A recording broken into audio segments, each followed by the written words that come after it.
Ladies and gentlemen, welcome to another episode of the Arena Show. Remember, my name is Colin Sambai, and each and every time that we come live to you, we are bringing you very bold and unfiltered conversations with our politicians, newsmakers, and key figures shaping the region.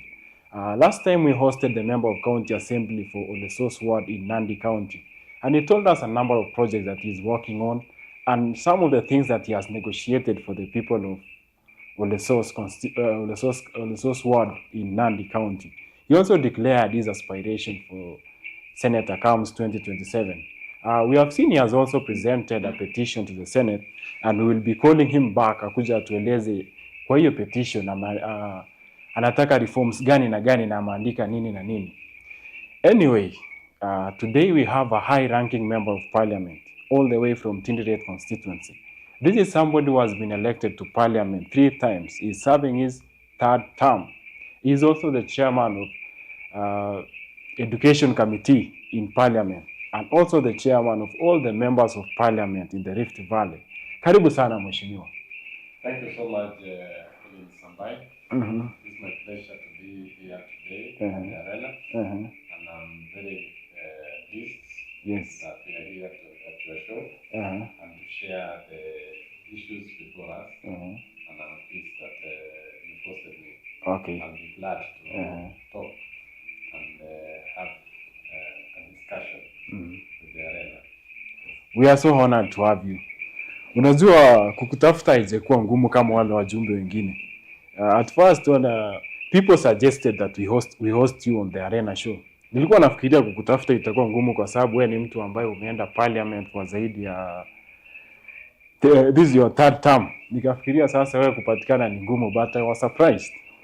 Kumbe you are just simple kama wananchi wengine. Yeah. No, they normally say simple living, high thinking. Simple living, high thinking. I think we are going to take that today. Yes. So, ability and it's about being functional. Okay. Yes. Mwalimu Julius Melly. Yes. Hii walimu ulianza lini? I started teaching, first of all, as a trained teacher. After my A-level, I was in the last group of A-level in 1990s. And I taught as a primary school teacher, trained teacher. And being a teacher was my calling because I really felt that I wanted to impact lives on people. And I taught grade 1, 2, 3 for around 6 months before I left for university in December 1990. Where I went to University of Nairobi and I trained as a teacher for history theory and at the University of Nairobi campus. While there, I undertook several courses in counseling and more importantly on sign languages. And I cleared the university in 1993, second class honors upper division. And I started my career as a teacher, high school teacher at Kosera High School in March 1994. Hiyo wakati ulikuwa na miaka kama ngapi? 1994 I was around 24 years. Oh. Then 24 years. Ukianza Kosirai? Yes. I started in Kosirai actually we founded with one Gabriel Kien and Mr. Koech.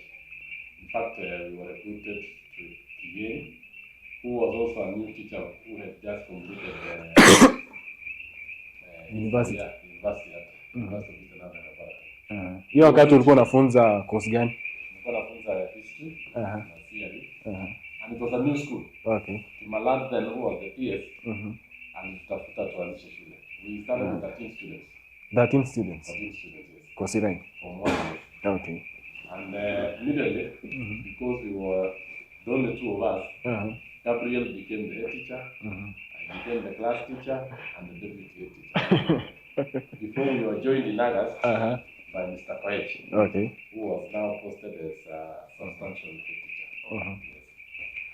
So mlikuwa walimu watatu, wanafunzi 13. Yes. Okay. When we were starting. When you were starting. Picked. As a class teacher, kwanza, we were very limited. As new members of staff, we felt that we didn't want to have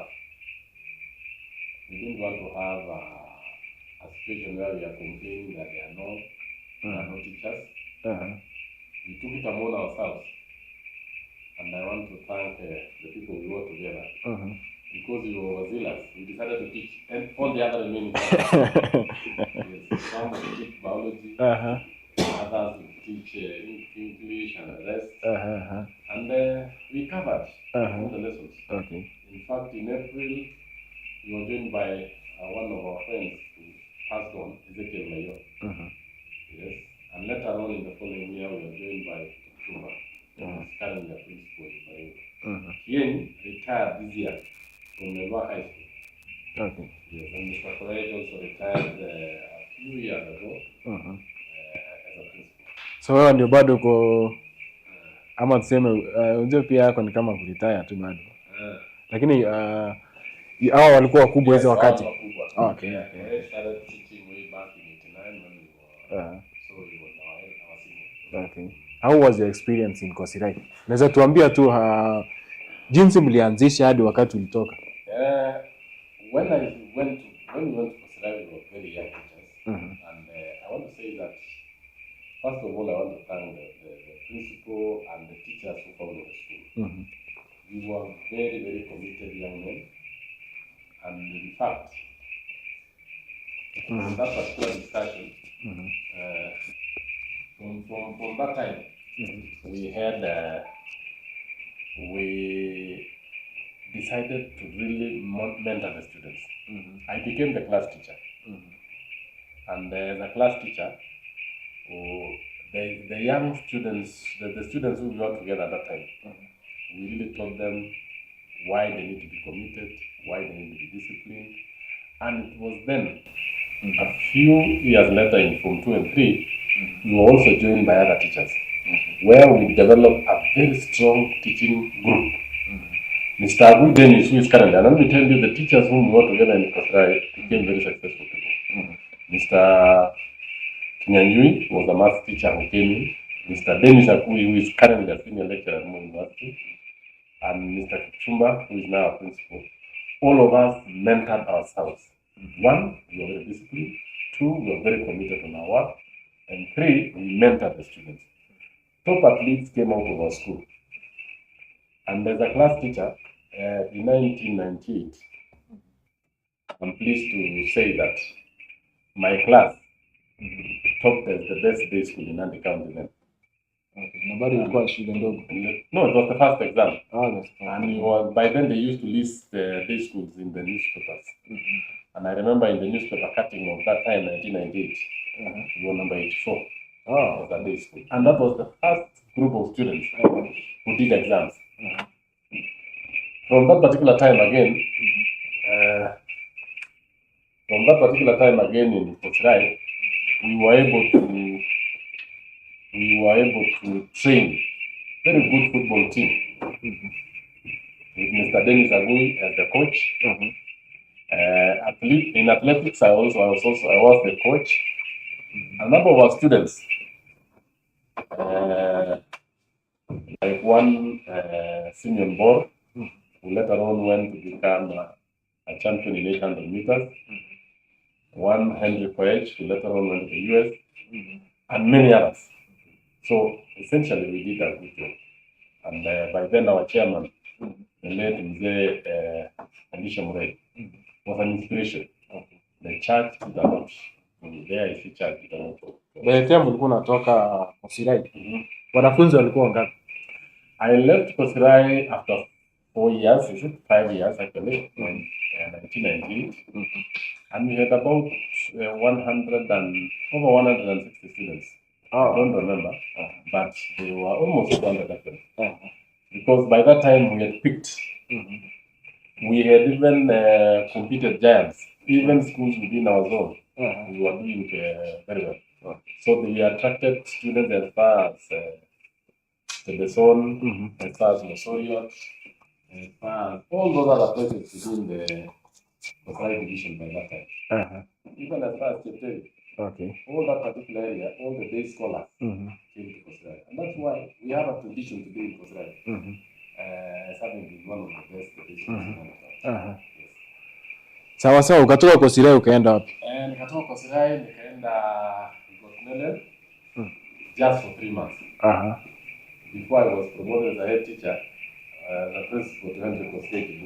Okay. And I want to tell this show that because I was a very committed teacher, I was very hardworking, and I really wanted to. I had a lot of passion for the job.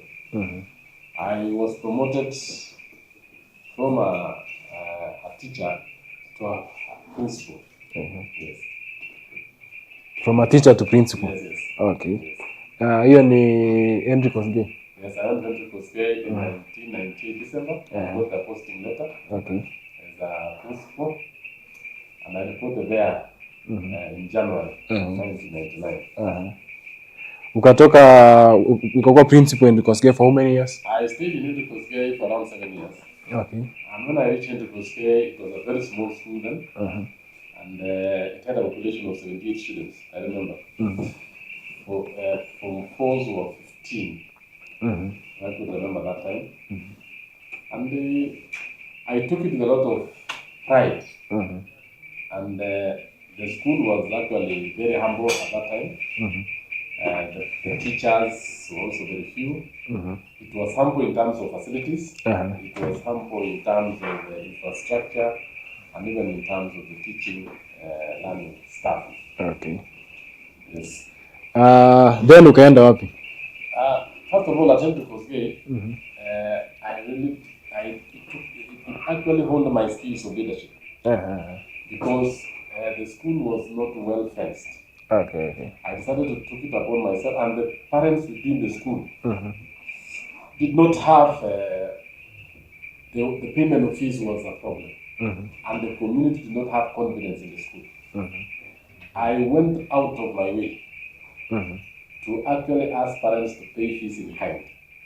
I remember instances where I would go out with my teachers, Mr. Shiribwa, Mr. Maina, and the rest. We would go out there and ask parents if we have sent students away, and the students would not report.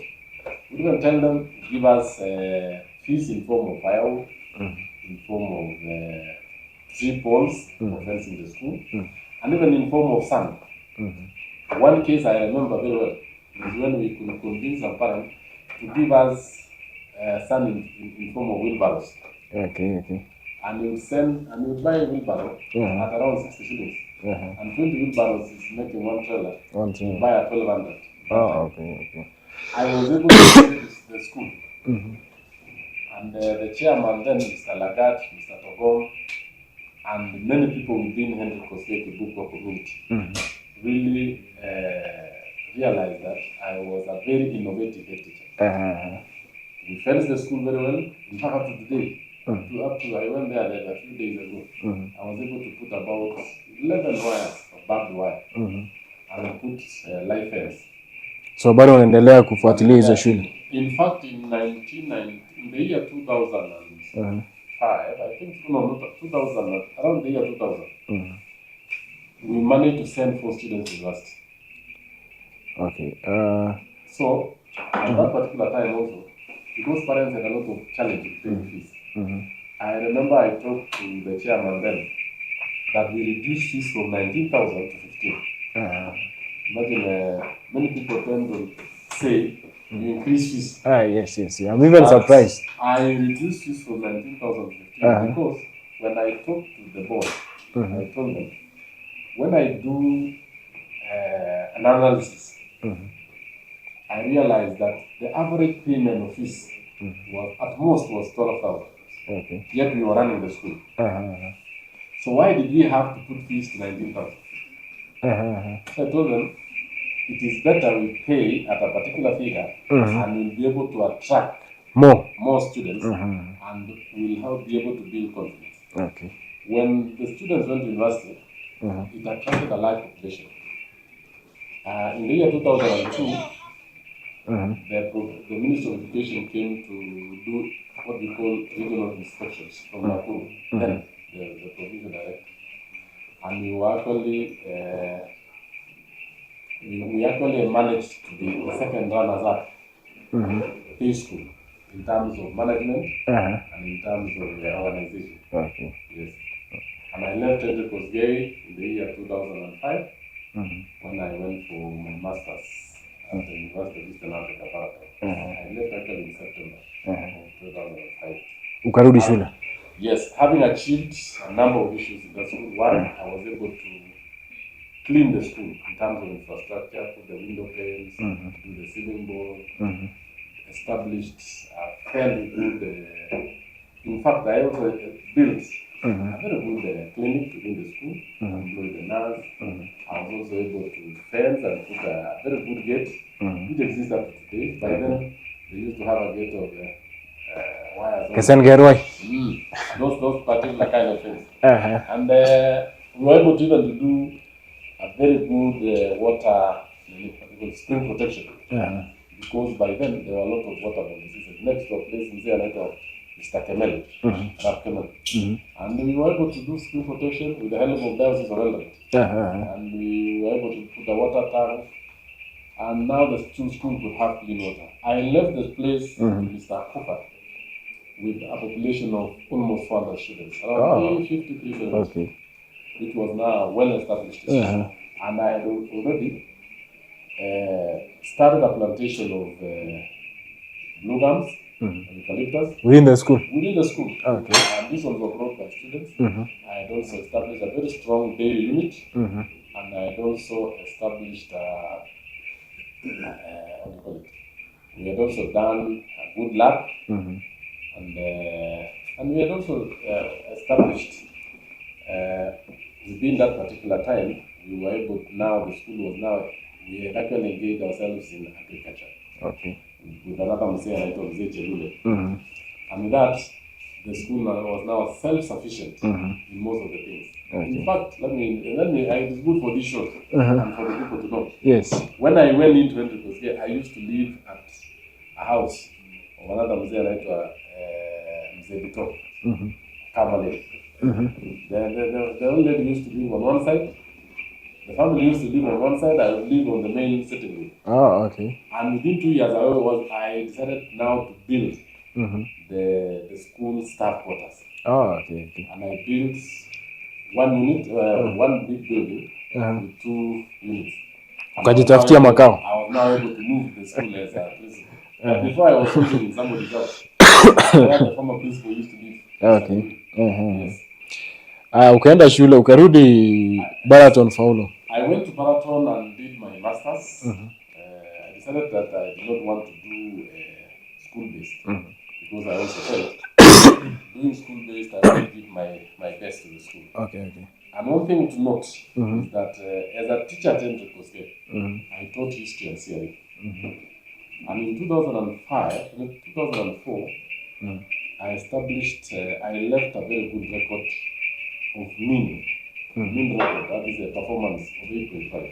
Oh, okay. In my subject. In your subject. I was a head teacher, but I left a very good record as a well-established teacher of history and theory. So ukaweka pause mambo ya walimu kidogo. Yes, I went to Baraton and I left. I cleared because I took a study leave. I cleared in Baraton at 2008, and I went to Kaimosi Teachers College as a tutor. Yes. While at Kaimosi, I served as a tutor. I taught I taught actually primary school teachers. I went on teaching practice, and I was able to traverse most of what is today Vihiga County, parts of Kakamega, and we did our work. Okay. At that particular time, I stayed in Kaimosi Teachers College for exactly 1 year. 1 year, one evening, while I was at Kaimosi, I got a phone call that the area MP, Tindiret, was there. Through the chairman of Metete then was looking for me. That I go back as a high school teacher. As a high school teacher. But they were looking for me because they wanted a principal for Metete. I got a phone call and I accepted what Henry told me. By then I actually made a decision that I wanted to go further studies and teach at. Walikuwa wamekutafuta juu ya connection ama juu ya ile track record uliacha pale? They looked for me because of the track record. Okay. Because I personally, I didn't ask them. Because I was even intending not to go back as a school administrator. Because I wanted to go to university to teach and to have a career as a university professor. Ukarudi ukaenda Metete. So I went to Metete on 28th of August 2008. How long did you stay at Metete? I stayed for Metete exactly 4 years and 1 day. And 2 days because I left on 9th of August 2012. Yes. So I stayed exactly 4 years. Hapo ukaacha ukaingia siasa? While at Metete, let me just say this. I went to Metete and I want to appreciate Henry Kosgei because he was my member of parliament. And he told me that this school has gone down, and I took over the school when there was a strike. You see that? And when there was a strike, I first of all, because I went in on 28th of August, immediately in September, I had first of all, with the assistance of Mr. Rotich, who is currently a principal he was a deputy principal then, who is now a principal in Kimiloi, I decided now to close the school officially and now open it again for third term, 2008. There were indiscipline issues. We decided to work on them. And then there were a lot of managerial issues in that school. I decided to streamline them. The school had a population of 475 students. I decided to reorganize the school. And I even redrew the plan of Metete. How Metete looks today is as a result, I took two things. One, I did an administrative overview of the school. Two, I decided to motivate the workers, the teachers, and we sat with the board with a very clear strategic plan. Within a very short time, we were able to have changed the performance of the school. First of all, we changed the vision of the workers. We changed the thinking of the workers. When I talk of the workers here, I'm talking of the teaching staff and the non-teaching staff. We were able to tell them how, as a watchman, as a cook, and as a groundsman, your performance can affect the performance of the school. Even the bursar and the counselor, we streamlined them. And within a very short time, we were able, first of all, to pay the debts. Within a very short time, we had surplus funds. First of all, I want to say that when I went in, the school sold a small bus. We and the parents were charged 2,000 shillings, and we were able to buy the big bus which is in the school today. We cleared the bus, and I created what we call a bus account. Anybody who was supposed to hire the school bus, you only ask you to deposit the money in a bus account, and now you will have the balance for fuel. You pay the driver, and the rest you will able to. And after we do a very short time, we cleared the bus, and I bought a van which is there now. And at one time, I want to say that I reorganized the school. I was able to build now that I drew how Metete looks like today. I'm the one who drew that plan. With the help of an engineer within this town. And within a very short time, I left Metete with a population of almost 900 students, or about 920 students. Na ulifika wakiwa ngapi?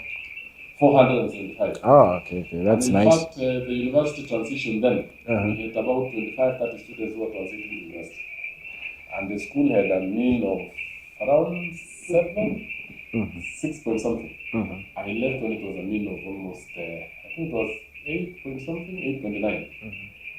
And I think it was the second best day school in Nandi County after the National Boys. And I left in 2012. I also did a few things. First of all, I fenced the school. I was able to do very good farm.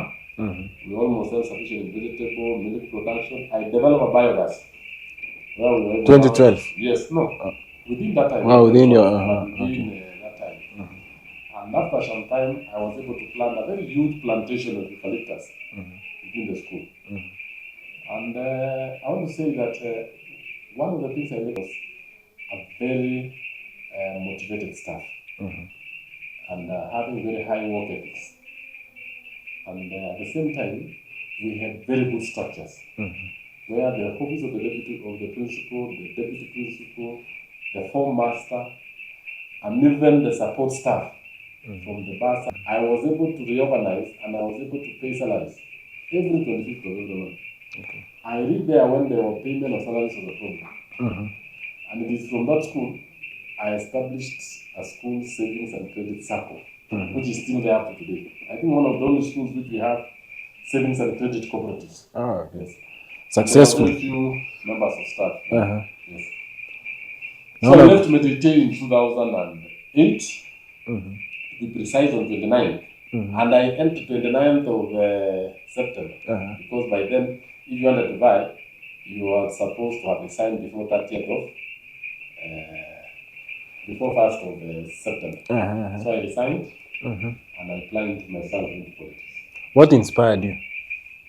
Yes, one, I was inspired by one, I wanted to serve the people. And so, if you look at my track record, all the way from President Henry Kosgei up to Meditated, I'm a man who believes in services up to today. And one, I had also some friends and some older men who would come to school and say, Mheshimiwa, you have done a good job.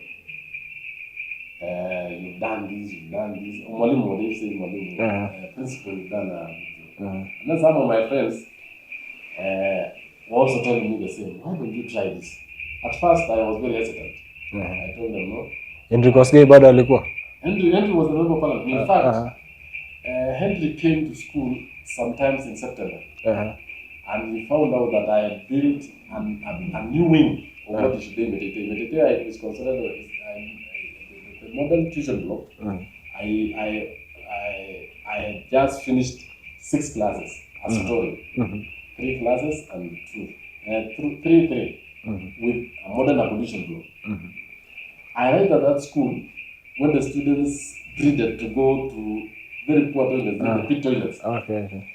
But I built a modern toilet with a flush, and I was able to put a water tank there, and I was able to do terrazzo, and it changed even the mindset of the students. And the students loved even their classrooms.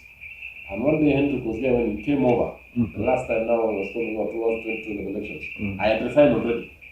He saw the building, and Mr. Leland, who was then the chair of the school, was also there. And Henry asked us, how much have you used to construct this building? We told him 9 million shillings. He said, I think you've done a good job, Mwalimu. And I remember a comment when we were together there at the assembly. And by then, I had resigned. And I was now an aspirant. Yeah, you were an aspirant. If I would be in this place of Tindiret, I would actually vote for you. But now, I'm not within the constituency. I wish you well. Yes. So I plunged into politics, and now I am. So your inspiration was watu wenye walikuwa approach akakwambia kuja userve the people. Yes, in fact, let me say this. I decided to come and talk to the students when I made a decision to run. And the whole school, we did the school dining hall. I told them I'm leaving, I'm vying for member of parliament, and all the teams of students say, we are going to tell our parents, Mwalimu will support you. And I think I saw the results when I won with huge, with a landslide. Yes. ukapewa opportunity to serve the people of Tindiret constituency. Yes. What has been some of your what are the notable achievements in roles sasa unaweza sema in the two terms, 2.5, sasa ni 2.5. Yes, yeah, yes. in 2.5 period you have served. What are these achievements sasa unaweza piga kifua useme hizi nimefanya nimedeliver kwa watu wa Tindiret? First and foremost, I want to Yes. thank my predecessor, Mzee Henry, because one, we split the constituency between Nandi Hills and Tindiret, and within Tindiret, I want to say first of all, we were the most disadvantaged party in terms of terrain and also in terms of development. When I was the principal metete, I was the treasurer of Kesha, Kenya Secondary School Association. By then we had 16 secondary schools at that time. And two, the primary school network, we had about 69 or 70 primary schools. And by that particular time, the constituency had a lot of disadvantages. There was no last mile connectivity. In fact, if I could remember that time, we had very few transformers within the constituency. It was actually within Metete, Tindiret, Tajasis, next to Maraba, and a few at Tindiret Estate, and I think a few in Chamasa, and a few in Kabiria next to Entrepreneur, and the rest. That was the constituency. There was no connectivity. The road network was also wanting, and even everything actually we had a lot of issues. I want to say that I don't want to blame anyone because Henry himself, when he took over, he found just one or no school, a few secondary schools, and a few primary schools. So when you say I found 26 or 16, and now we have almost 40, almost 40 now, 30 something, and then we have now almost 100 and over 130 primary schools from 69. We are seeing it is a big difference. Two, I want to say that is because of the support I got from the constituency. When I say the constituency, I'm talking about the leadership we formed from the NGCDF, the fund manager, and even the leaders of the schools. One of the things I have noted in my constituency is that people are very passionate about education. People are very passionate about development. Today, Tindiret constituency has about over 8% connectivity. About 80% connectivity. And I think if you check in the records of Kenya Power, we are actually having the highest connectivity in Nandi County. Reason being, as much as we have rapid rain, the constituents are ready.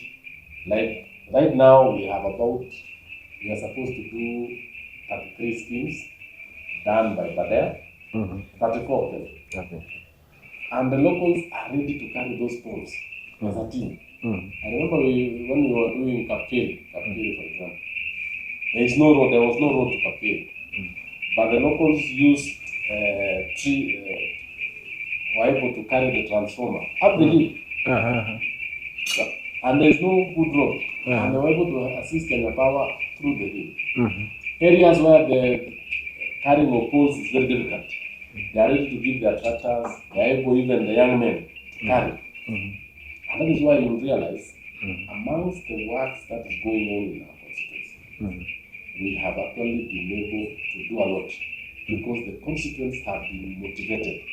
They have seen changes. I went to Parliament when even my own house, our location, the whole of Kamelilo location, we didn't have electricity. In fact, we used to have, at that lower zone, the last point of electricity was actually at Kopere next to Chemeli. So we brought it all the way to Seneto, and then now, our location now, we have almost over 20 transformers. Oh, wow. So you realize that acha nikuulize mheshimiwa, in terms of percentage, wakati ulichukua kuwa MP, unaweza sema kiasi gani imeimprove kutoka wakati ulichukua, in terms of connectivity ama in terms of transformers for First example? of all, I would say we had less than 20 transformers in the whole constituency. Today, we are over 200. 200 transformers. Because many of the villages, some schools, almost all schools have it. Very few except maybe the new ones. Even some areas within the constituency where we have ECD centers, we are able to put transformers. And two, I would say, if there was a village which was connected, I don't think there wasn't. It was no connectivity at that particular time. Maybe those who are at the main center like Maraba, maybe they have electricity. But most of the villages, or all the villages, did not have a last mile connectivity. Okay. I also pride myself with schools. I would say our schools have really grown. Most of our schools were timber wall. Timber wall. And the floor was Vumbi. And today, I would say, on average, we are now almost 7, 8, and most of them, some of them 9 classes. So we have built most of it. In fact, my plans was I clear the 9 classrooms, and then I build staff rooms beginning this financial year. I now build staff rooms, administration block for the primary schools. For the secondary schools, we have tried to build laboratories for all the schools, except the new ones. I think only out of those schools, the only schools without a lab is maybe Koisagan, which we have given the funds, and Cherolo. The rest, we have tried to make sure that every school has a working lab. Almost all of them. Okay. On top of that, we were also able to make sure the staffing situation is good. That's why, in terms of KCSE performance, our sub-county has been doing well. For the last 7 years, we've been actually almost the topping sub-county in Nandi County. In terms of students transition to university, we have been transiting the best. In terms of infrastructure, we've been able to really do a lot. Be able to start so many new schools. We've been able to build several classes with the assistance of NGCDF. We have also been able to do that with the assistance of we got funds from the Ministry at times. Like for example, we have one of the largest dining halls in our county, in St. Mary's, where we have built a hall which is capable of almost 3,000 students. So you see that, and many others, our sub-county has really improved a lot. Okay. And the other thing which I also pride myself is water. We've been able to do a number of water programs with the assistance of Ministry of Irrigation, with the assistance of other leaders. And I would mention here Felix Kosgei, who was then Minister of Agriculture. We were able to start an irrigation project in Chemasa, which was able to give so many families water. We are now doing phase 2 at Chemeli, where we are intending to cover most of that particular region with water. We are doing now Kipkoil to Matke, with the assistance of the county government and the Ministry of Water. We are going to do 66 kilometers of water connectivity within this season. We are also trying to do so many, with the assistance of also Ministry of Irrigation and Sanitation. There is a big water project also which we want to, not the water project, the boreholes. We've done boreholes in many institutions. We've done at Tindiret Integrated, we've done at Tindiret Technical, we've done in several secondary schools, Tindiret, Sefuerta Primary School, Kabuki, and many others.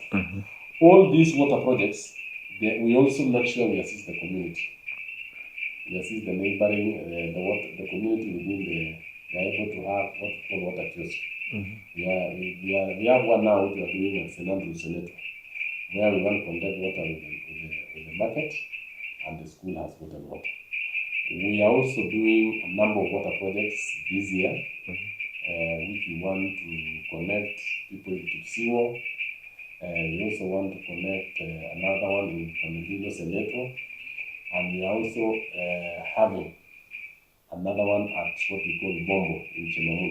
We will connect Tajasis and the lower parts. So essentially, we've seen a number of areas.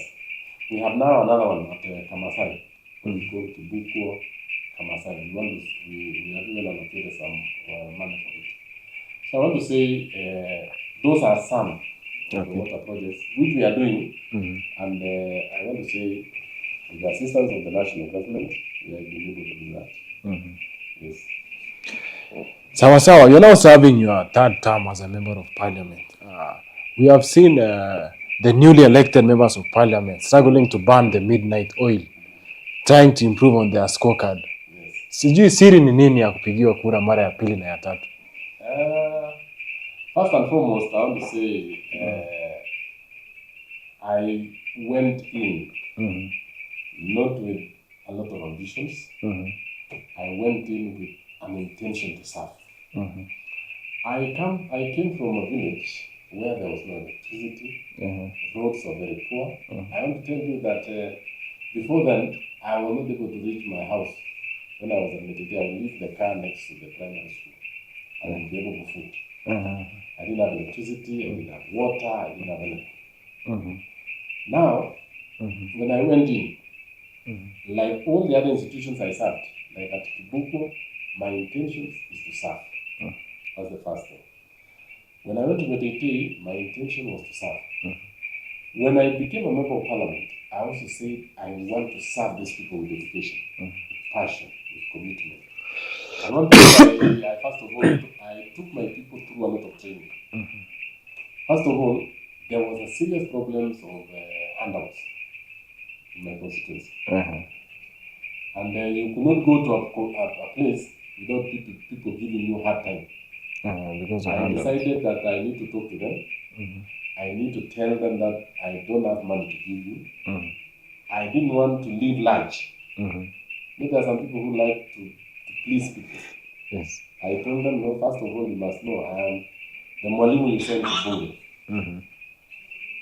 Can you please accept that this CDF you've given me, we are going to use it to improve your lives?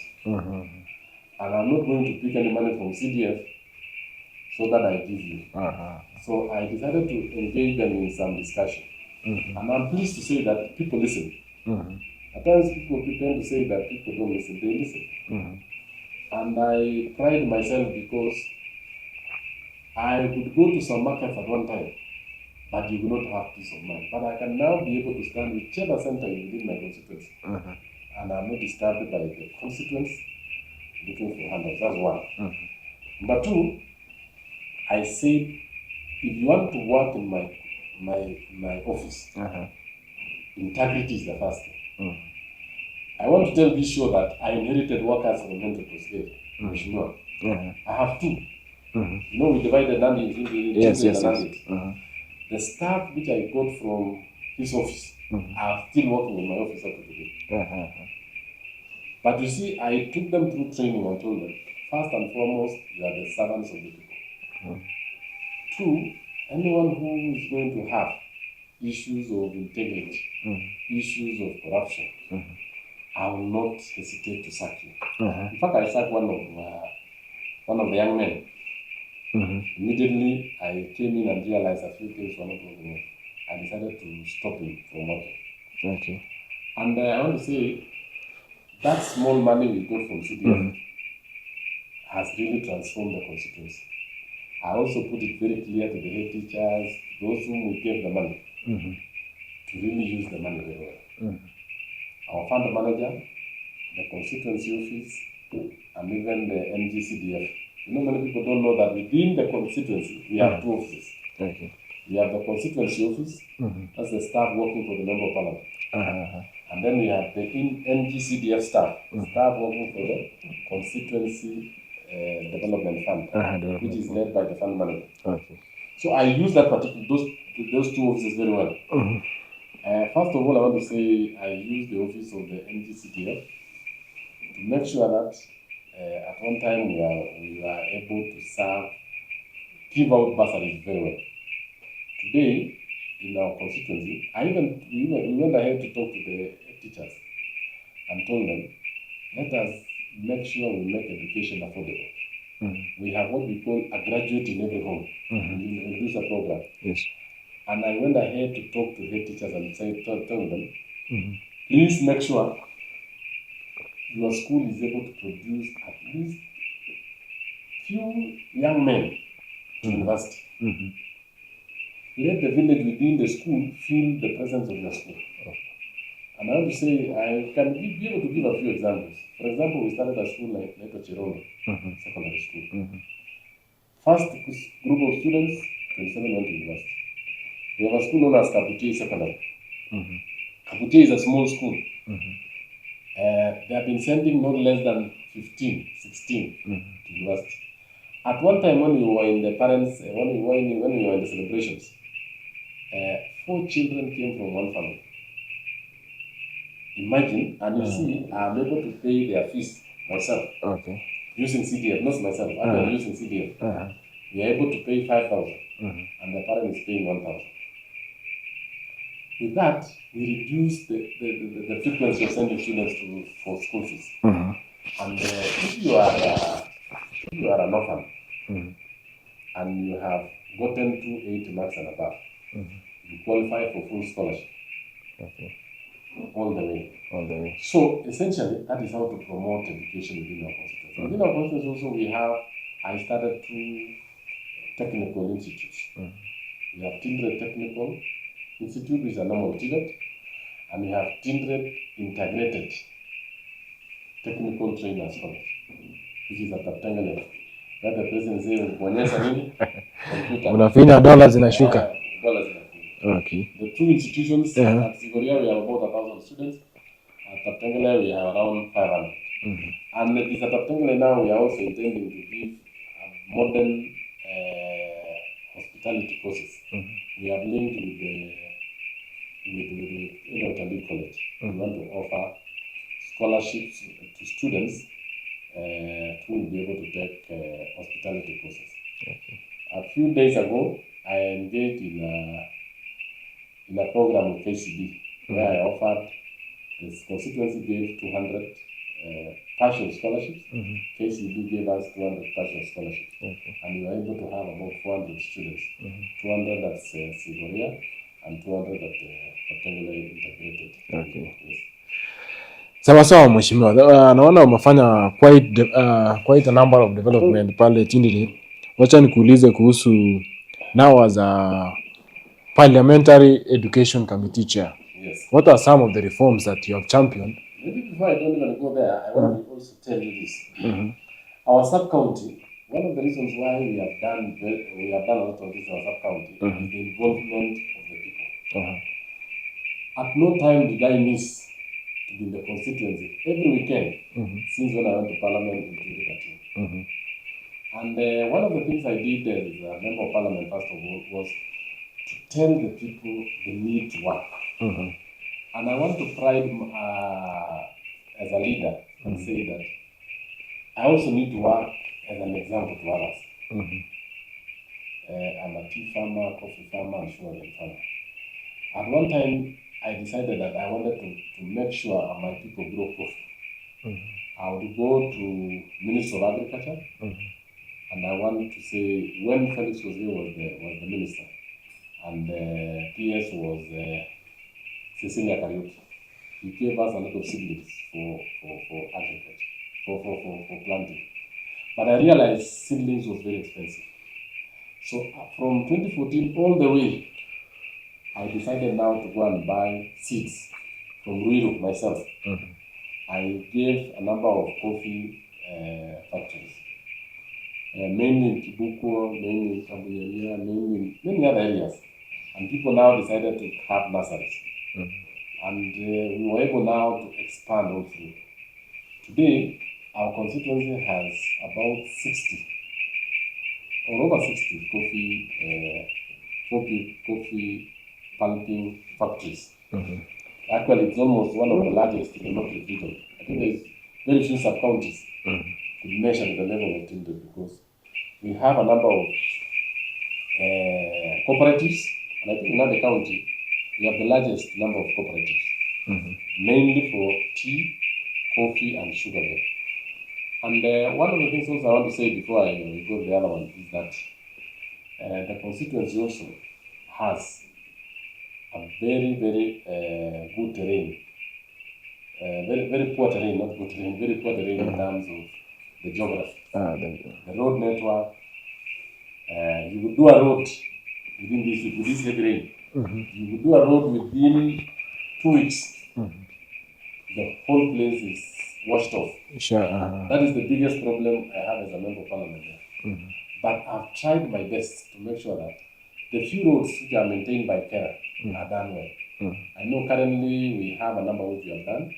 We have the few ones which we are supposed to do.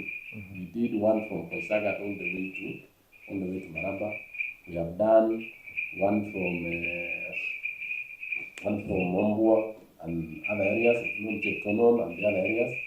We are supposed now to do, after these rains, we are supposed to do one from Mariok all the way to Chemasa. We are supposed to do one also from Kibongwa all the way to Chemasa. We are also supposed to do, we have just completed a road from Chebarus to Kapsoita. We are also going to do another one. We did another one along VOK, which we have done. We are supposed to do one from Tensor to Kibinge. We are also supposed to do, we did one from Senetwa all the way to Tindiret through Camelino, my home. What I'm saying is this: we have a number of roads to be done on the Kera. But we also have a few roads, and I want to thank the President for this, in my constituency, which we are supposed to be coming. The one in which we have already given the contractors is the one from Kibineti through Kibiaor all the way to Tindiret and then to Maraba. That one has been, the contractor is supposed to report on site, and the contractor is Kabuitu, supposed to report and start tarmac on that road about 22 kilometers, all the way to Kericho border. We have other roads which are earmarked for tarmacing. Like this financial year, we expect, like the one from Potopoto, from Kopere, Potopoto, all the way to Aldai, around 60 kilometers. We expect tender works to start anytime. We have other smaller roads which we expect. We have the bigger road from Kopere to Timboroa with the contractor stakeholders on the road, and several feeder roads. We have a spar road from Horoni to Kapkitan all the way to Songo, 16 kilometers, supposed to be done by H. Young. Because the spar road, 16 kilometers. We have another road from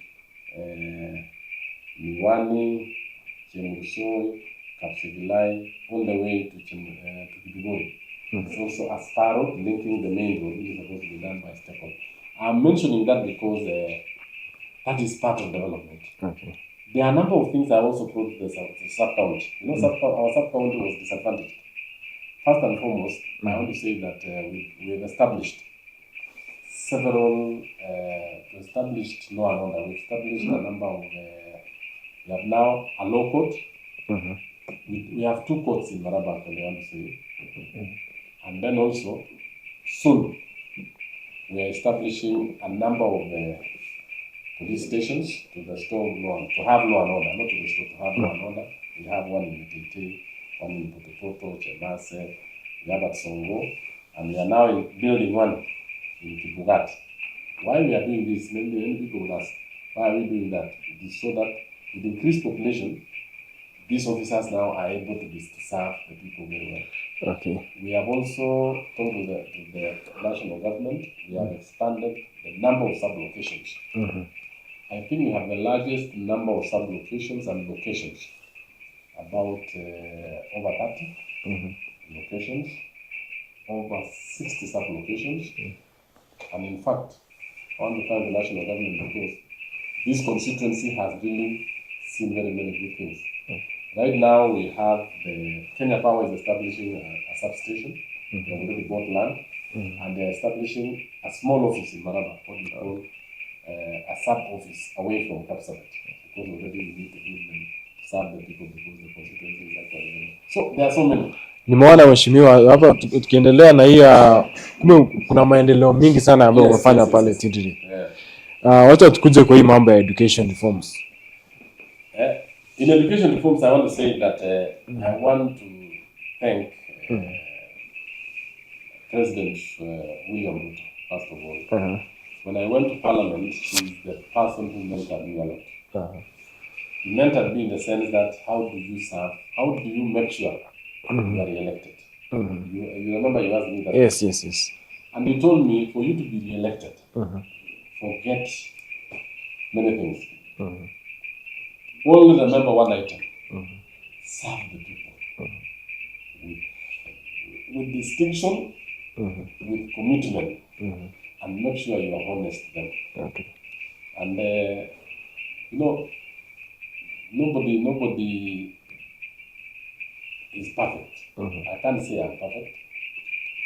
And when I went in, I decided that anything that is for the public remains for the public. Remains for the public. I've done so many title deeds because you know most of Tindiret used to be a white settlement area. Okay. I've been able to assist many land buying companies acquire titles, starting in Sigoria all the way over 20 at the large and many other areas. We are now intending to give titles to few lands that are remaining at Kapitier, what we call the J Farm, Kapitier, ADC, what is called Kimani Complex, Chemelin, which used to be a plantation area. And why I'm doing this, I always try to make sure that we give these titles to the serving people. So essentially that is what we have done. And I decided that I must serve these people well. Whatever I get, they will be able to get. Sawa mheshimiwa, tutarudi tuongelee mambo ya Parliamentary Education Committee chair na pia ukiwa chair wa Rift Valley MPs. Na tuendelee from hapo. Wacha sasa tuende break kidogo alafu tutarudi. Yes.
Asanteni sana. Thank you so much for tuning in. Tulikuwa tunaendelea na mambo ya conversation. Tuko na mheshimiwa mwalimu Hon Julius Melly on the show. Na if you are watching, tafadhali tutakuwa na brief session ya kuchukua zile maswali kutoka wananchi. Tafadhali enda pale Facebook kama una watch YouTube, wacha swali lako pale na tutaweza kumuuliza. We are one on one with Hon Julius Melly. Karibu sana mheshimiwa. Asante sana. Tuambie, as a education chairman of the Parliamentary Committee, what reforms have you championed? Kwa ufupi tu. Yes, kwa ufupi because of time. First of all, when I went to Parliament in 2012, I was elected as a vice chair of the committee. I worked with Honorable Sabina Chege, who was then the women rep for Murang'a County. I also served in two other committees. I served in Public Investment Committee, and I enjoyed my work. And with Sabina Chege, we did a lot of reforms. And by then, the minister was Kaimeni. And one of the things that we did in the 11th Parliament is that, one, we were able to work with the government to introduce laptops in schools under what we call the laptop program. However, under that particular time, we were actually trying to make sure that the teachers and the students are computer literate. We were even to start what we call an ICT champion in schools. Two, within that particular time, again, towards the end of 2017, as a committee of education and with our experience as teachers, by then I was in a committee with many other members who were there then. We participated in Kilemi Mwiria report writing. One of our members, who was then the women rep for Embu, participated in that, and we kept the issue of schools increasing fees anyhow. In fact, the reason was we as a committee said, why don't schools across the country have almost similar fees? If you are a national school, across the country you'll have not one charging very high, another one charging very low. Two, if you are an extra county school, the same. If you are the day school, you charge those. So we arrived at that because most of the activities that go in those schools are almost similar. Two, within that particular time also, we brought in, with the help of the Member of Parliament for Nabaholo, and what we call the National Examination Amendment Bill, where the Education Committee made sure that all examination fees be paid by the government. So even the other day, when I went before the Budget Committee and there was a hue and cry that there was no money for fees, for examinations, I was very clear in my mind that the law is very clear who pays examination fees. It is the government. And we went ahead and provided 6.9 billion this financial year. The remainder, which is around 5.1 billion, will actually be provided in the next supplementary budget. So we want to even to assure the public and everyone else that the government, as the law states, is supposed to pay examinations, and the government is committed to paying that. During the second time in Parliament, or 2017, there was the issue of the textbook policy. The then minister, Dr. Matiang'i, and myself then, who was the chair of education, introduced to make sure that every child, and this is what has made Kenya to be to have one of the top positions in Africa in terms of student textbook ratio. The then PS Belio Kipsang and the Education Committee ensure that every child has one textbook for every subject. And by then, it actually was able, except for Mauritius and ourselves. I think there is no other country in Africa which is doing such a very good job. Why we did that is maybe for those of you who were in the school earlier like myself, you would go to a school, get 2-3 maths textbooks, and you would get 20 students crowding in those particular books. And we were able now to have what we call centralized textbook procurement. I know we have certain challenges in it, which needs to be cleared, especially on quality of paper and the rest, and the procurement procedures, but generally the government did a good job. The other thing which we've done in education is actually the issue of developing a very comprehensive CBA. From 2015 onwards, the then Secretary General of NAT, my friend Sosion, with the advice of ourselves and members of the committee, he was able to actually assist teachers to have one of the best CBAs since when the Teacher Service Commission was started in 1967.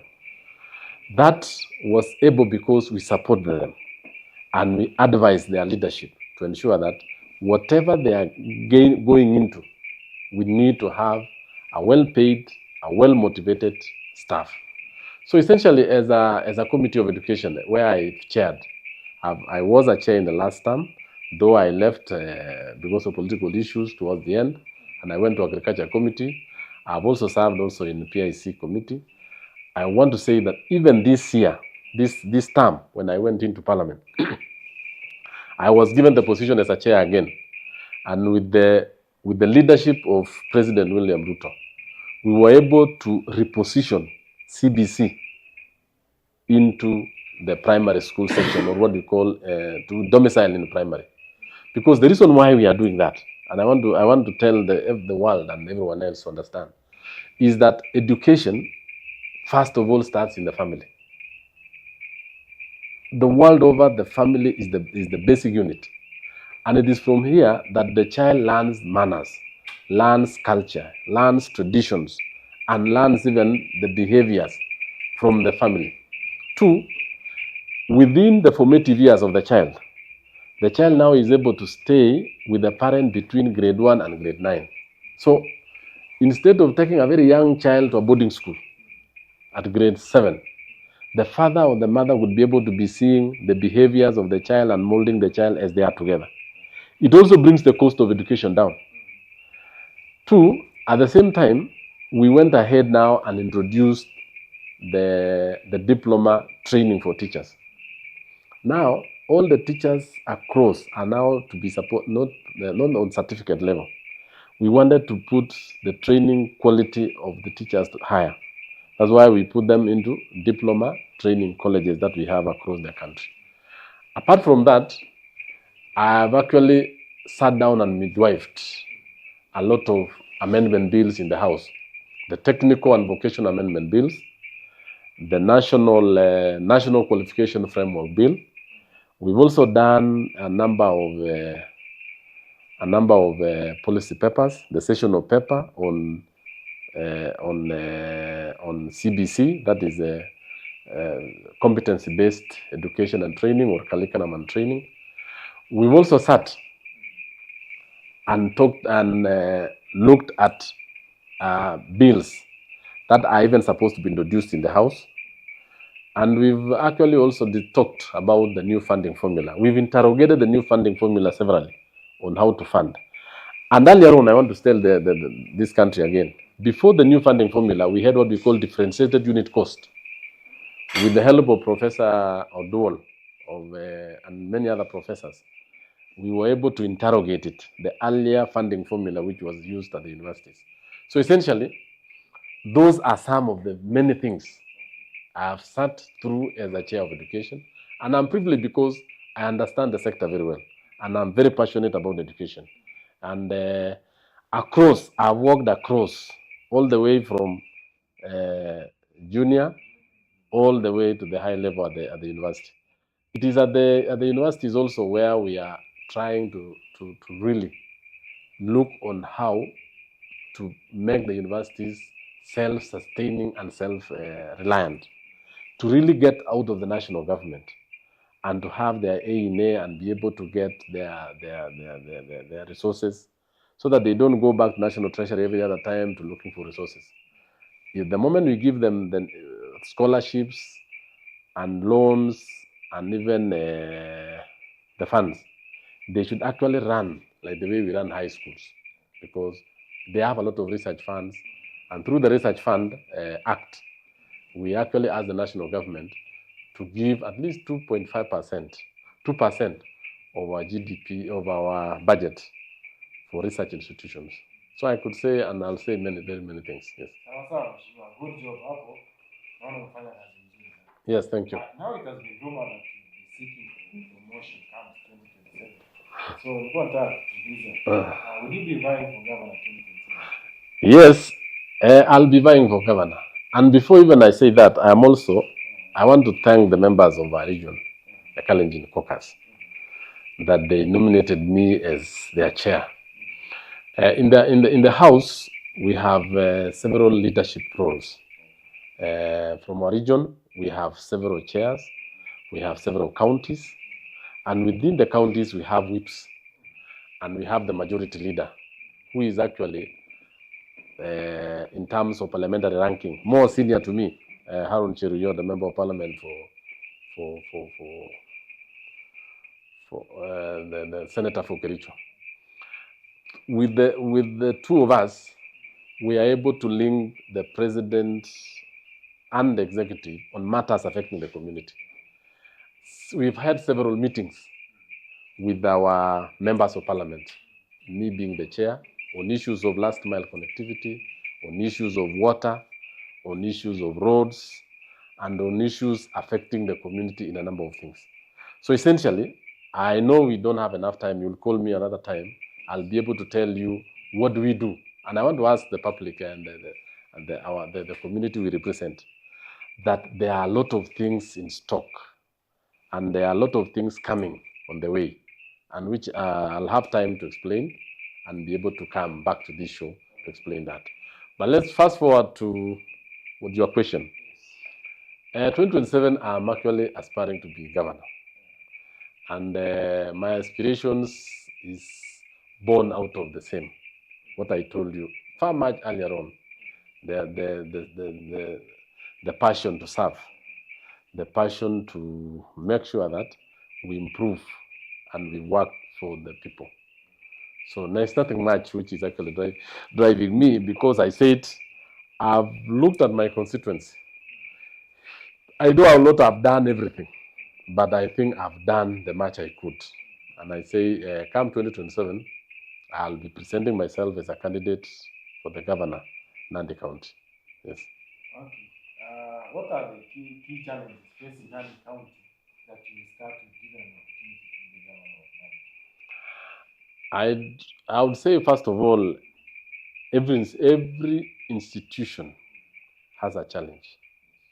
And I want to tell the public that, and we don't expect miracles from Honorable Melly. What I'll do is to bring in my long experience as an administrator, as a manager, and as an individual who is results oriented. As Nandi County, like all other counties, and I don't want to pinpoint Nandi County alone, all other counties, we have a number of structural issues, looking at how the whole system of governance is going on. We have a number of management issues. And I want to say, Nandi County, like all other counties, have those particular issues. So me, I'm presenting myself as a candidate who will actually transform it in terms of administration, in terms of management, and also to make sure that the staff we have there at the Nandi County and the people of Nandi County are going to get the services they need. I'm not saying that the current administration are not providing services, but I'll even improve them from where the current governor has left. Okay. How would you use your experience as a member of parliament for the 3 terms and chairman of the committee for the 2 terms to influence development in Nandi County? Out of my position as a chair of education, I've been able to sit in critical committees. Out of being a leader within the education committee, I've interrogated and talked to a number of leaders. I've seen how they are able to carry out their activities within that particular same position as a member of parliament. I've learned a number of challenges which institutions normally have. And I'll be able to sit down with the county staff. I'll be able to sit down with the county assembly. I'll be able to sit down with all the officers who are in charge, and first of all, to make sure that they deliver on their services. One thing which I want to say is this: it is not about money. I want to tell you today that if we can be given similar amounts of salary today, you and me and any other.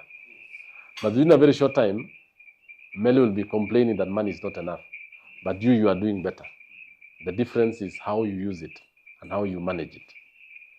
Similarly, I want to bring in my expertise and experience in fiscal discipline, in human resource management, and more importantly, on organizational expertise on how to make sure that we bring our county and make it a better place.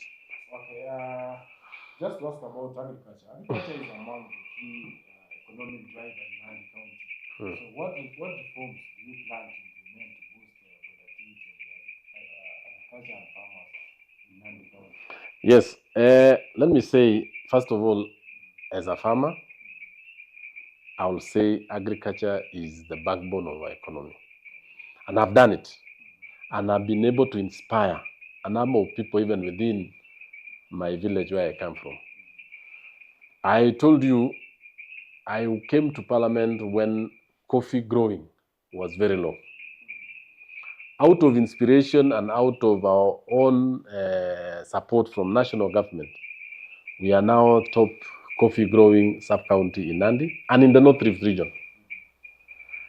In fact, the coffee growing in my sub-county, in our sub-county, in Nandi County, is almost at 500. What do you call it? The increase in coffee acreage is moving at over 200%, almost 300%. It is one of the fastest growing counties we have now.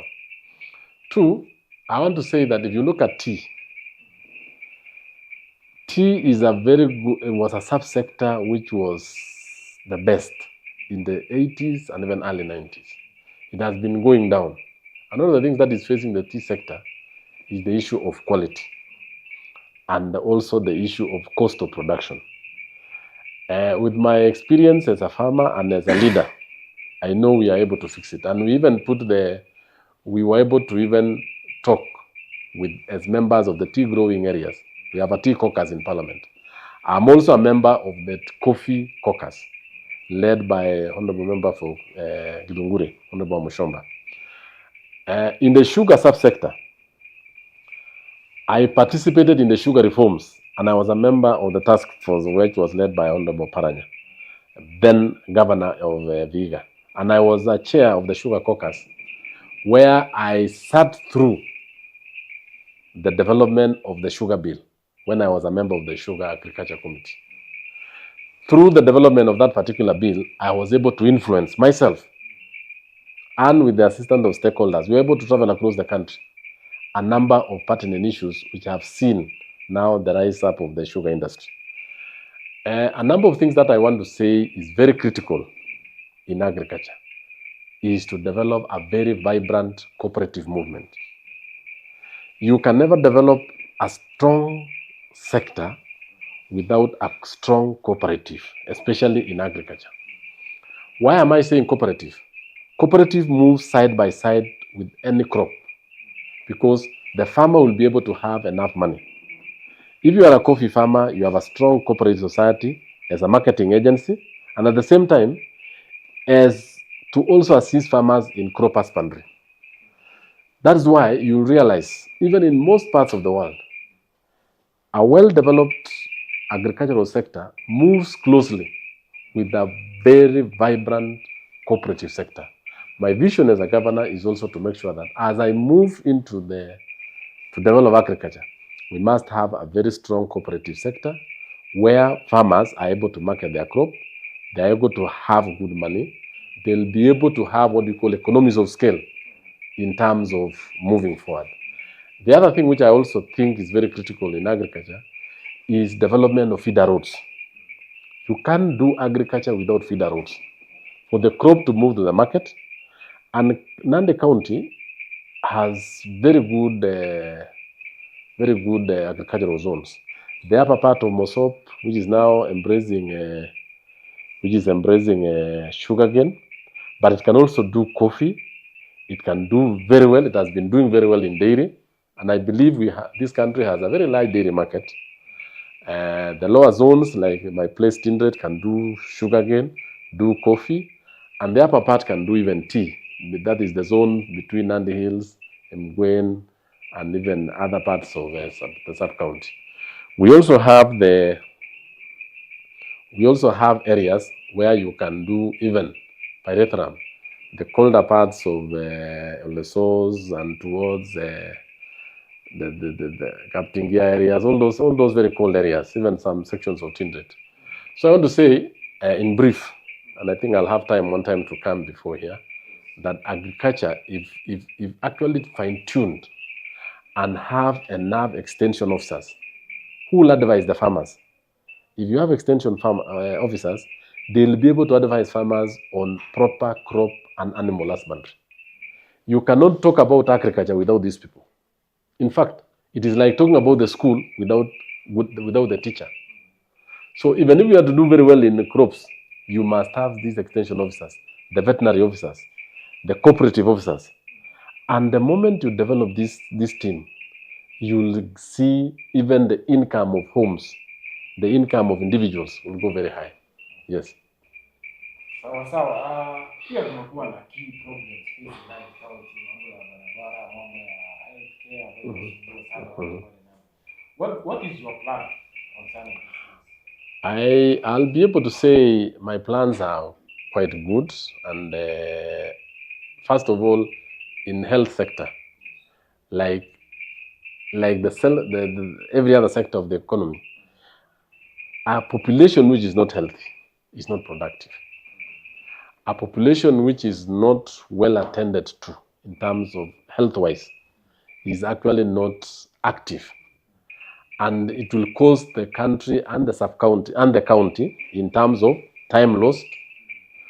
If there are no drugs, if there are no doctors, if even the nurses themselves and even the health workers are not motivated enough, they will not be able to do what? They will not be able to treat the people on time.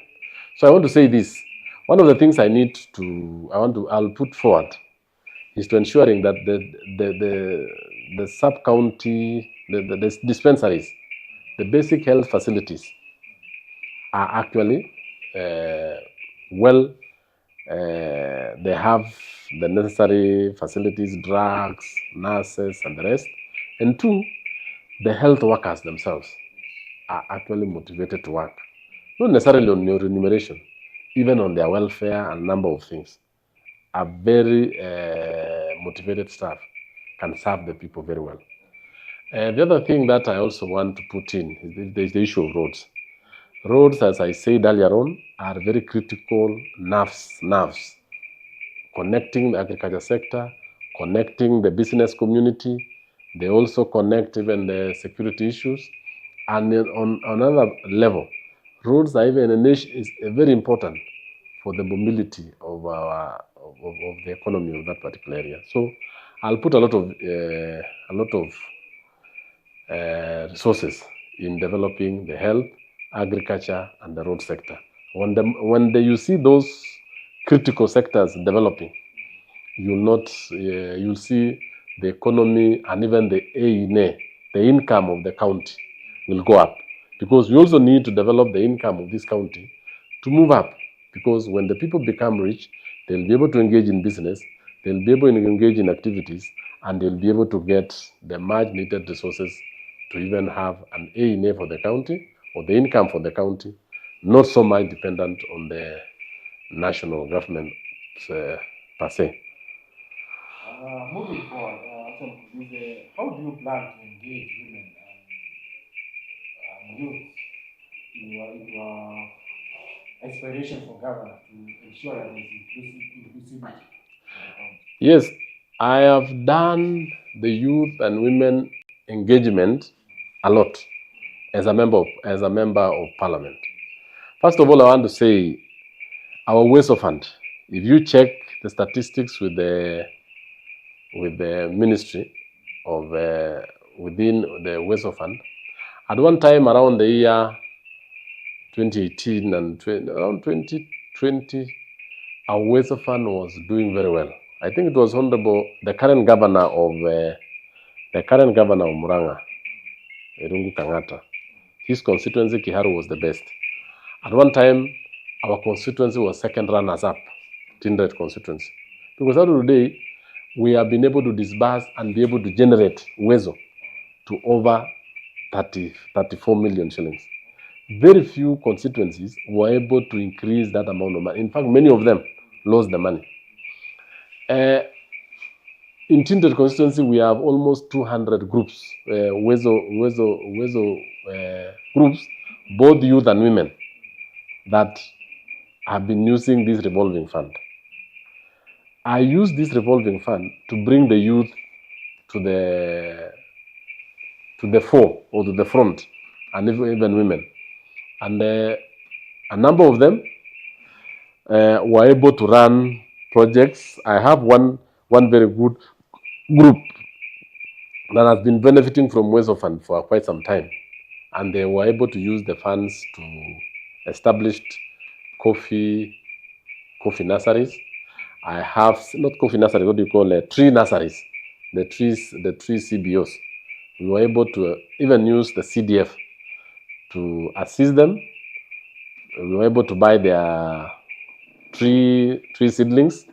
We were able to plant them in chiefs, assistant chiefs offices, schools, and the rest.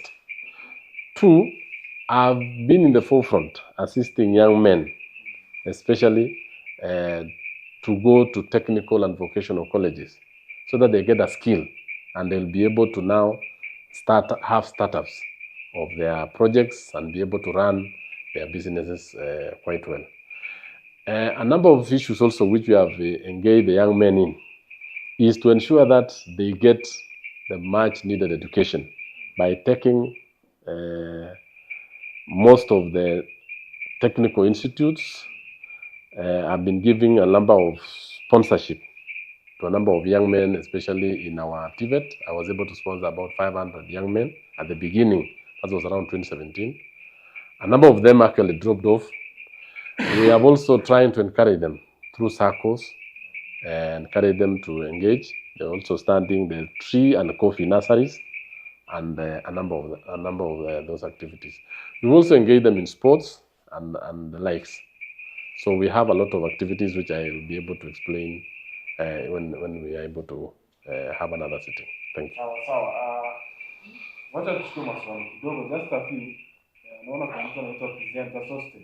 Anasema welcome mheshimiwa and industrious and deliver to Tindiret constituency. Governorship is waiting for you, but sasa mheshimiwa, sisi tulio chini we are doing our best to survive and we have gone to school. What are you going to employ when are we going to be employed as teachers since you are our constituency? Yes, thank you. First of all, I want to say thank you. This is who? Presenter Sosten. Sosten Kipchirchir. I want to say thank you, Sosten. I want to tell the country and even the world what our president has done. In the last 3 years, we've been able to recruit over 76,000 teachers who are interns. Right now, most of them have been actually sent to permanent and pensionable. This year, I think Kipchirchir must have seen, there's an advert already running where the Teacher Service Commission have advertised 24,000 positions for intern teachers, especially for JSS. So I want to tell him that he goes, look at the website of Teacher Service Commission, applies for the job, and I think if he meets the criteria, he'll be able to be taken in. The advert is running. We have also seen there's a lot of positions for interns at the Public Service Commission. You need to go into the portal of Public Service Commission and they'll be able to get their jobs. I also want to tell them that we also have what do you call this one? Technical and vocational courses, and thereafter be able to have startups through the Small and Medium Enterprise Fund. Through the Small, Medium and Enterprise Fund, they'll be able to even establish and have a toolkit where they're able now to be plumbers, to be electrical, electricians. They can be able to fix and be paid by contractors. We also have the housing program, which is now employing thousands of young men, skilled young men. So I want to say that they can be able to fit themselves within this country. At the same time, they can even be able to move out there and get employment. Thank you. Network Mheshimiwa, thanks for you as you are moving to a new level of leadership. Just complete the remaining projects of last mile connectivity and street light in Tindiret. Otherwise, unafanya kazi nzuri. Yes, I want to say that this year, in fact, we have one of the largest last mile connectivity, and we are expecting the CS to come and commission. I said earlier on, we have 34 schemes. When I say schemes, we are expecting to connect about 34 villages. Right now, last week, we were able to deliver poles to Lower Matema. We've done a scheme at a place known as Chemisik in Songo Soba. We are supposed to do so many. In terms at Kimaran, we were able to deliver. We did Chepkoyo. We are supposed to do, this evening I was talking to the contractor. He's supposed to deliver up to around 10 schemes within Tindiret Ward 4, Songo Soba, Chemase, Chemelil, and even Kapsimoto. And progressively, by the end of the year, we'll have covered 34. REREC is doing about 6 schemes. Kenya Power is also doing a project at Kipsiwo. Is also doing one in Sachangwan next to Chemursoi. Is also doing one at Temso. It's Net Kapkoros in Temso, another one in Kiwanjandege, another one in Kibingei. And all those will actually be running up and running within this particular season. So I want to say that I'm a proud member of parliament because I touched my community when I served them. Many villages and many centers, like what he's talking about Sitet. If you look at that route from Kimwani Cabrera, if you go to Taunet Center, we have street lights. If you go to Kabunyeria, we have street lights. Kibuko, we have street lights. We have all the way. So you'll realize that what is remaining now is Sitet, which is in the pipeline. If you go through other areas, there are a number of streetlights that we have covered. We expect to have streetlights in Kibisem, Chemase. We have currently streetlights in Kipsakiat, in Mombua, in so many markets across the constituency. Let me not name them. Yes, thank you. Kuna mwingine anaitwa Beth Kimbolo. Anauliza, ask Melly what happened to solar installation within Tindiret? Solar? Solar installation. Oh, it was a solar generation facility. It is a private facility. It was not a government facility. And it was supposed to be done by investors. So as anyone else, I don't know what happened. I don't know if the investor ran short of money. I don't know what problems he had. I'm seeing only the place is now bushy. So I don't know what happened actually because it was a private venture. Yes. Congratulations for paying my fees to study in UK. That is a compliment. Yes. Talk about state of road infrastructure. Very pathetic in Nandi County. Which accordance? I don't want, I think roads like other regions, which are, now is a rainy season, most of the roads could be washed away. But I want to say, if I want to comment, like Tindiret, I know it's a very hilly, rugged area. You can do a road today, and in a few weeks, it is washed down the drain by heavy rains. Some of this is contributed, first of all, by poor drains, but at the same time, this drainage is a result of blockage of drainages by farmers along the road because they don't want their farms to be washed away by surface run of water. So you realize that I did a road the other day. Let me give an example. From Maraba all the way to Koisagat. A very steep area. If you could come there during the dry season, you would really see it is a very good road. But after these short rains, the whole place has been washed off. And the only thing that will save us is the big road coming all the way from Kericho through Tindiret, through Mbogovale, Kamelilo, to Kabirer, all the way to Sirwo, Wazingishu, all the way to West Pokot. And I want to say that the president and the government is keen on building that particular road. Yes. What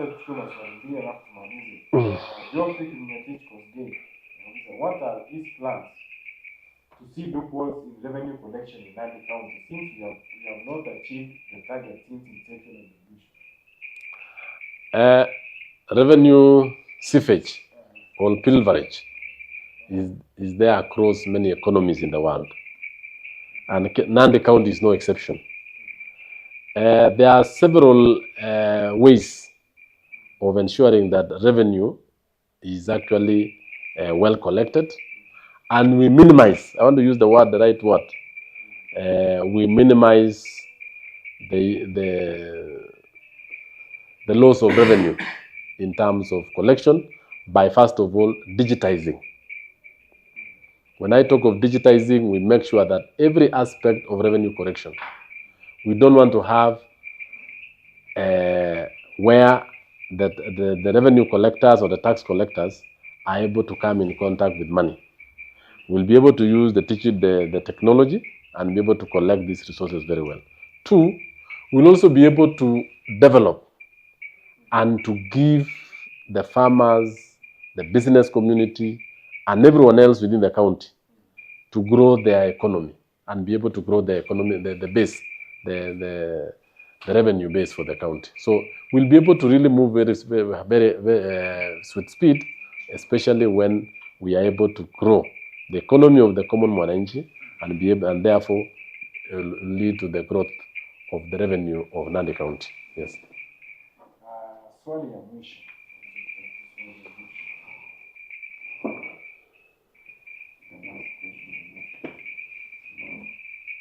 Mtu anauliza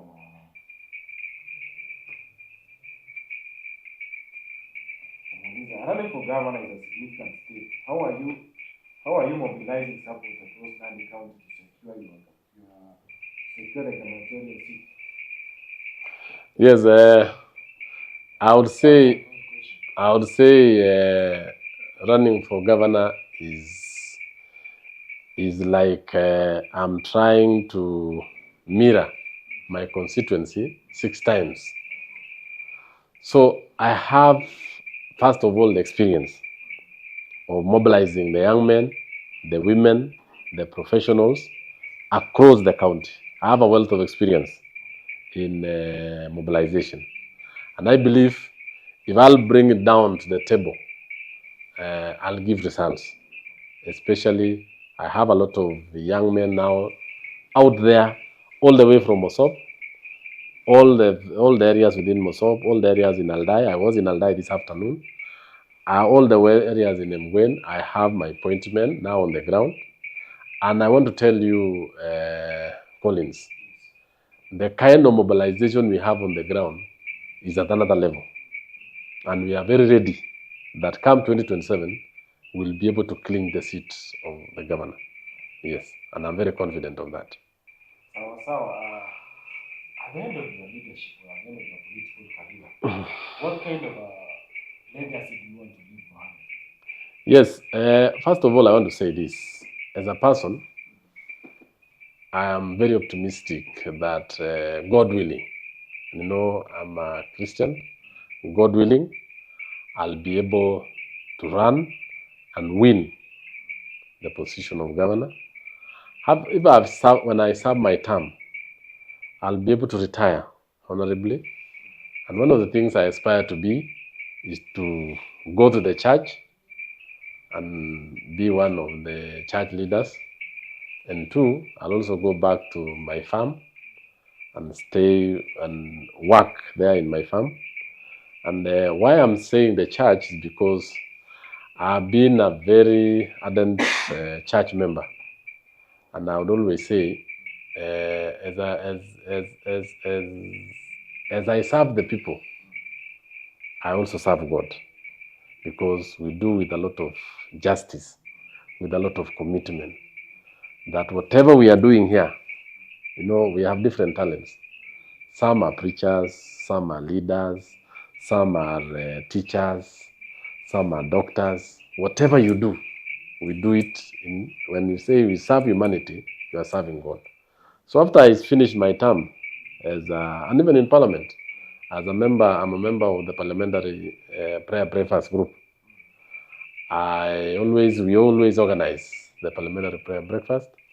I've visited many countries. I've seen leaders who have served with dignity, retired with dignity, and you sit back with pride and say, I served, and I'm now retiring, and you fade away into normal life. Yes, into normal. We serve as we are normal human beings, and you fade away there. I'm saying fading away in the sense that you go into normal work you do as a citizen of the country. Thank you.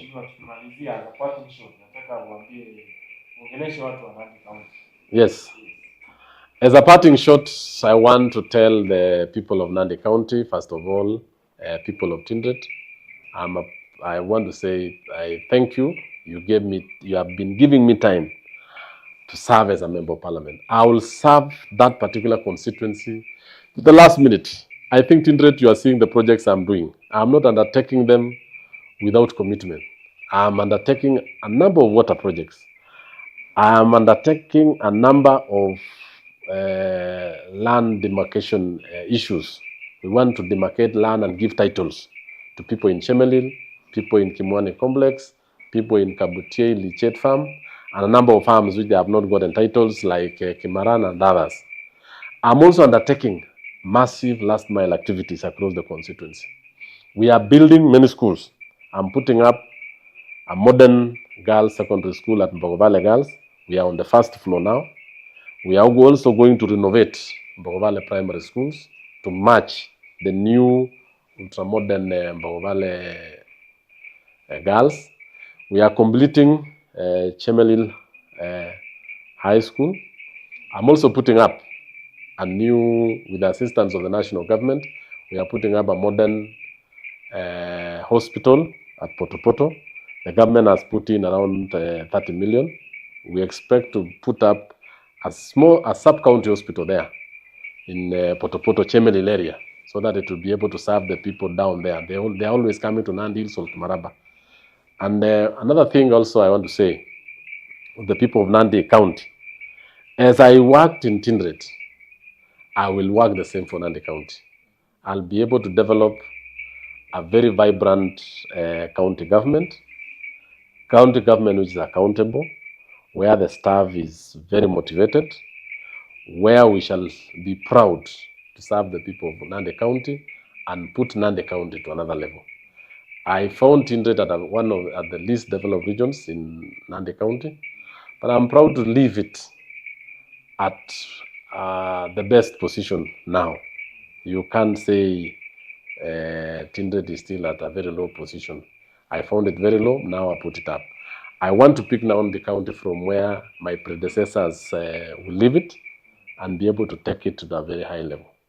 God willing, I'm asking the constituents of Nandi County to look at my track record and to look at the kind of work I've done from my professional life in high school all the way and up to now as a member of parliament, and even in my capacity as chair of education, and even in my capacity as a leader, the caucus leader of our region.